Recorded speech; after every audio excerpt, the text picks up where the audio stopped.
तो प्यारे बच्चों, ये क्वेश्चन देखिए। ये क्वेश्चन देख के बच्चों को ये लगता है कि कुछ मिसिंग है, लेकिन ऐसा बिल्कुल भी नहीं है। Sides of a right triangular field are 25 metre, 24 metre and 7 metre. तो सबसे पहले बच्चों, एक ऐसा फील्ड है, एक राइट ट्रायंगुलर है, ध्यान रखना। एक पॉइंट का नाम ए रख देते हैं, एक का नाम बी रख देते हैं और एक का नाम सी रख देते हैं। सबसे बड़ी साइड हाइपोटेन्यूज होगी अगर राइट ट्रायंगल है तो 25 मीटर ये हो गया, और एक साइड 7 मीटर किया बच्चों, और एक साइड 24 मीटर किया। ठीक है।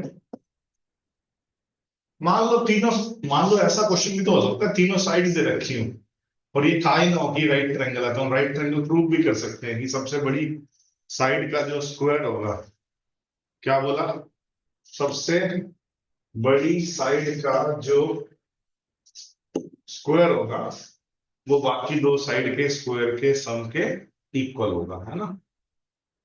तो राइट ट्रायंगल से बस इतना पता हो जाएगा कि एरिया निकालना आसान हो जाता है। राइट ट्रायंगल का एरिया तो मैं direct half base into height कर सकता हूँ ना यहाँ पे, नहीं तो हीरोन से एरिया निकालना पड़ता है। आप समझ रहे हैं मेरी बात। तो अगर मैं इस पूरे ट्रायंगुलर फील्ड का आपसे एरिया पूछूं तो क्या होगा बच्चों, half base into 84 metre square. यहाँ तक कोई इशू नहीं होना चाहिए बच्चों को। इशू कहाँ आता है, ये तो ईजी है, यहाँ तक स्टेप नहीं है भाई। इसके तीन कोनों पर, एक पे काउ, एक पे बफेलो और एक पे हॉर्स, तो कितने मीटर रस्सी के साथ, 3.5 मीटर रस्सी के साथ बांध दिया गया। तो देखो, एक पे काउ, तो काउ बुफेलो, ये जो ऐसे क्वेश्चन होते हैं ना, एक एक सर्कल की सरकमफ्रेंस के रूप में घूमते हैं, तो यहाँ तो ये सेक्टर बन जाएगा ना, जिसकी कुछ ना कुछ आर्क होगी। तो ये तीनों का रेडियस क्या लेंगे बच्चों, 3.5। ये क्वेश्चन बहुत बार आया हुआ है इस तरह का, बताता हूँ क्यों इंपॉर्टेंट है ये। एक पे काउ बांध दी, एक पे बुफेलो और एक पे हॉर्स, एक कोने पे। समझ लो बात, ठीक है बच्चों। अब बच्चा ये सोचता है कि हमें तो एंगल पता ही नहीं है, ये ना तो ए पता है, बस सिर्फ बी भी पता है, ना सी पता है। तो लॉजिकली देखा जाए तो इन तीनों एंगल का सम क्या होगा बच्चों, 180। इन तीनों एंगल का सम क्या होगा, 180। और 180 डिग्री पे बच्चों आधा सर्कल बनता है।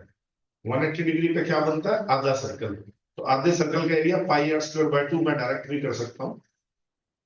ठीक है। तो पहले तो एरिया ग्रेस्ड, हम क्या निकाल रहे हैं बच्चों, एरिया ग्रेस्ड। नॉर्मल थिंकिंग क्या आती है दिमाग में, देखो पहले मैं उससे कराता हूँ। नॉर्मल थिंकिंग दिमाग में ये आती है बच्चों, पाई आर स्क्वायर थीटा बाय 360। जो यहाँ पे ए पे कुछ, सपोज ए पे क्या है, काउ, तो उसने कितना एरिया ग्रेस किया, पाई 3.5 का स्क्वायर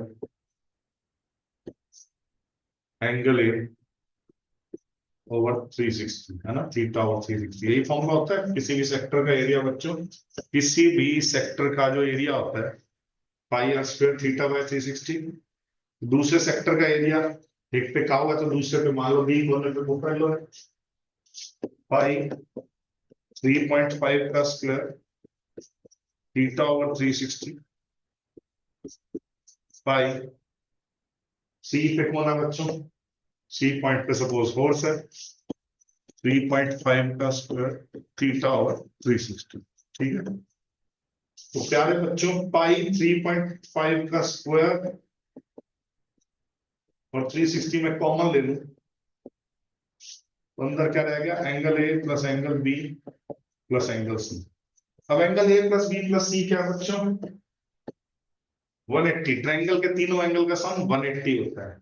यही आ जाए कोई क्वाड्रिलेटरल, उसके चारों एंगल का सम क्या होता है बच्चों, 360। यही आ जाए कोई पेंटागन, पांचों कोनों पे कुछ बंधे हुए 500 540।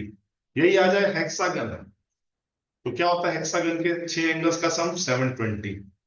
किसी भी पॉलीगन के एन इंटीरियर एंगल्स के सम का फॉर्मूला होता है n-2 इंटू 180। तो मैं हेक्सागन का 720 कैसे कह पा रहा हूं माइंड में? n-2 6 एंगल होंगे, 6 माइनस 2 4 इंटू 180। उन 6 एंगल्स का जो सम होगा बच्चों इंटीरियर एंगल्स का, तो अगर हेक्सागन भी आ जाए कंपैरेटिव में तो भी कोई दिक्कत नहीं। तो अब मैं इसको सॉल्व करूं। ये तो ट्रायंगल का क्वेश्चन है। पाई की वैल्यू क्या है बच्चों? 22/7 3.5 इंटू 3.5 अपॉन 360। समझ लो मेरी बात। Into a plus b plus c क्या है बच्चों?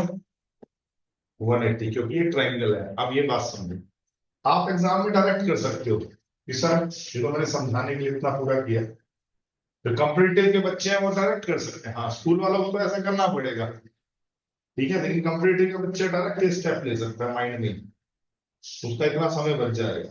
या एमसीक्यू में अगर आता है तो डायरेक्ट ही कर सकता है। 11, ठीक है बच्चों। 7 इंटू 0.5, 11 इंटू 0.5 कितना हुआ बच्चों? 5.5। 5.5 इंटू, अगर मैं 3.5 करूं, 5.5 इंटू 3.5 कितना आ रहा बच्चों? 19.25।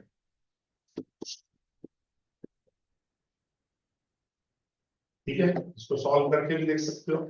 55 इंटू 35, मैंने 2 डिजिट की मल्टीप्लिकेशन की ट्रिक्स भी बताई हुई है। तो पहला स्टेप क्या होता है? 25 सीधा कर देते हैं, ठीक है। दूसरा स्टेप 25 और 15, 40 और 2 42, 4 कह दिया है।